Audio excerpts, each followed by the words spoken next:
Hey folks, and I apologize because there's going to be some red eye here since it's using the flash. This guy, come on, this is Bard, and you've met Bard. Oh, he's very sweet.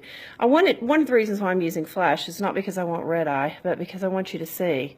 This is what happens when people trap these cats, and I recently kind of got caught up in this whole trapping business at Amarillo. You know that I've pretty much stayed out of it. I've not, even though I've been very unhappy about the condition that some of the cats have come in. But can you see his nose?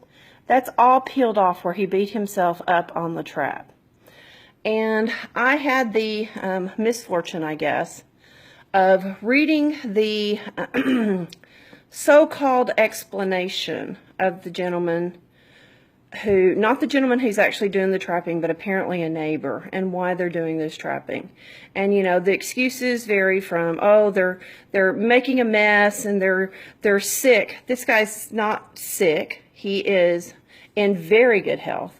There is another neighbor, a very nice man, and I'm not sharing names here, of course, who is trying his best to care for these cats and get TNR in there and get them saved instead of taking them to the shelter where they are likely to be euthanized.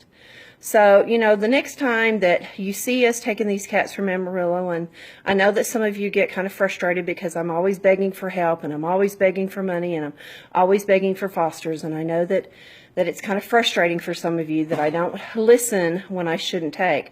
I want you to think about this boy, okay?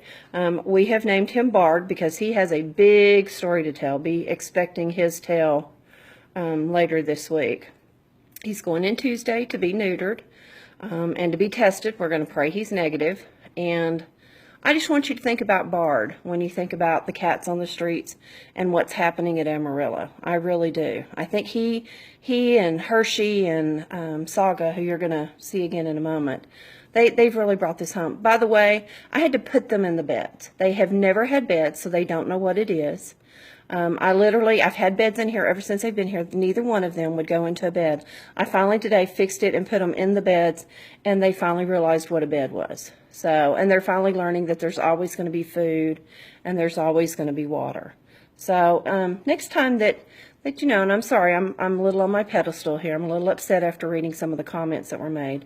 Next time that you think about why I'm taking these cats, you think about the fact that this cat, through no fault of his own, was going to die. Just his only fault was that some careless, unkind person dumped him on the street and left him there to die. And then some horrible person, and yes, I am going to say horrible person, decided that the best thing to do was to trap him and have him killed. And yes, we know that this trapper does not care whether they're killed or not. He knows they're being killed. So you think about that, okay? And I'm done with my rant for the day. This is Melinda Hughes at Merlin's Hope Ragdoll Rescue signing out.